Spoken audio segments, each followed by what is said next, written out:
এটার মধ্যে আল্লাহর গুণগান, আল্লাহর প্রশংসা রয়েছে। সেই জন্য কমপক্ষে আপনি আলহামদুলিল্লাহ রাব্বিল আলামিন বলে দোয়া শুরু করবেন। তাহলে সূরা ফাতিহার এই 3টা আয়াত করবেন, শেষ পর্যন্ত পড়তে পারলে ভালো। সম্মানিত উপস্থিতি, এইভাবে দোয়া শুরুতে হামদ সানা পড়া, এরপরে দোয়ার সময় কাকুতি মিনতি সহকারে দোয়া পড়া।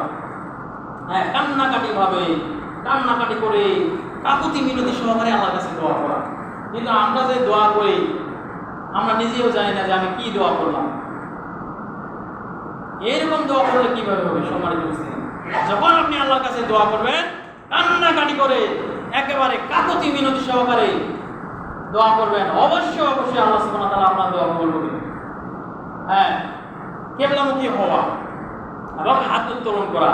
হাদিসের মধ্যে আছে যখন কোনো বান্দা হাত তুলে দোয়া করে আল্লাহ সুবহানাহু ওয়া তাআলা লজ্জাশীল, তিনি তার হাতকে ফিরিয়ে দিতে লজ্জা বোধ করেন। হাত উত্তোলন করলেন, যদি খুব জরুরি হয় তাহলে একবারে এরকম উপরে হাত তুলবেন, একবারে এরকম। আর স্বাভাবিকভাবে দোয়া করছেন এরকম, একটু জরুরি এরকম, একবারে খুবই জরুরি একবারে এরকম ভাবে হাত দোয়া করবেন। যখন বৃষ্টির জন্য দোয়া করে এইভাবে দোয়া করা হয়, একেবারে হাত উপরে, বগল দেখা যাবে, এইভাবে দোয়া করা। রাসূল সাল্লাল্লাহু আলাইহি ওয়াসাল্লাম এইভাবে দোয়া করেছেন। হাদিস আছে যে তিনি বৃষ্টির জন্য দোয়া করেছেন, এইভাবে হাত উত্তোলন করেছেন, বগল দেখা যাচ্ছিল।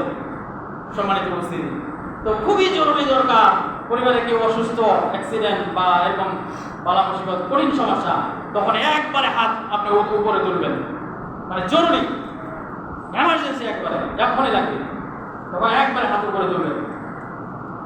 হ্যাঁ, তখন অবশ্যই দোয়ার সময় কান্নাকাটি করে আল্লাহ সুবহানাহু ওয়া তাআলাকে বলবেন, গভীর মনোযোগের সাথে দোয়া করবেন। সম্মানিত উপস্থিতি, এবং দোয়া করার সময় শুধু নিজের জন্য দোয়া করলে হবে না, আপনার আত্মীয় স্বজন, পাড়া প্রতিবেশী, সারা দেশবাসী, সারা পৃথিবীর মুসলিমদের জন্য দোয়া করতে হবে। আপনি যত মানুষের জন্য দোয়া করবেন তত আপনার দোয়া করবে। সুবহানাল্লাহ। কিন্তু আমরা কি করি? নিজের জন্য দোয়া করি। আমরা শুধু নিজের জন্য দোয়া করি। আমরা মনে করি যে অমুকের ক্ষতি হোক,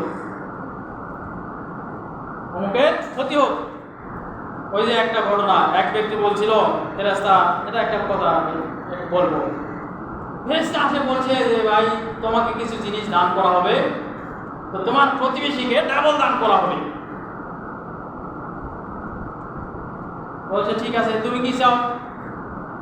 এরকম আমার একটা বাড়ি হোক, তো তার একটা বাড়ি হয়েছে, প্রতিবেশীর 2টা বাড়ি হয়েছে। এরপরে কি চাও? আমার একটা গাড়ি হলে ভালো হয়, তো তাকে একটা গাড়ি দেওয়া হয়েছে, প্রতিবেশীকে 2টা গাড়ি দেওয়া হয়েছে।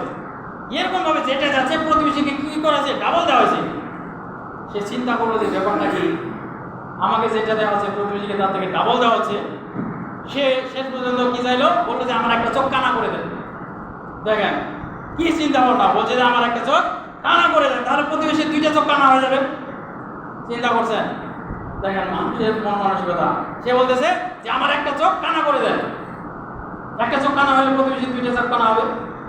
দেখেন এরকম মানুষের জন্য, মানুষের কল্যাণের জন্য যদি আমরা দোয়া করি, সেই দোয়াটা বেশি কবুল হবে। যখন আপনি মানুষের জন্য দোয়া করবেন, একজন মানুষ অসুস্থ আছে, আপনি দোয়া করলেন যে আল্লাহ লোকটা অসুস্থতায় ভুগতেছে, আপনি তাকে সুস্থতা দান করেন, তখন ফেরেশতারা দোয়া করবে যে আল্লাহ যে ব্যক্তি দোয়া করেছে ওই লোকটা যদি অসুস্থ হয়ে থাকে, তার যদি কোনো অসুস্থতা থেকে থাকে, আপনি তাকে আগে সুস্থতা দান করে থাকেন, সুস্থতা দান করেন। সুবহানাল্লাহ। দেখেন আপনি যখন একজন ভাইয়ের জন্য দোয়া করবেন, ভাই এই আল্লাহর কাছে যে আল্লাহ ওই লোকটা খুবই অভাবী, অভাব অনটনের দিন যাপন করতেছে, আপনি তাকে তার অভাব অনটন দূর করে দেন, তখন ফেরেশতারা বলবে যে আল্লাহ এই লোকটার যদি অভাব থাকে, তার যদি দিন থাকে, আপনি তার অভাব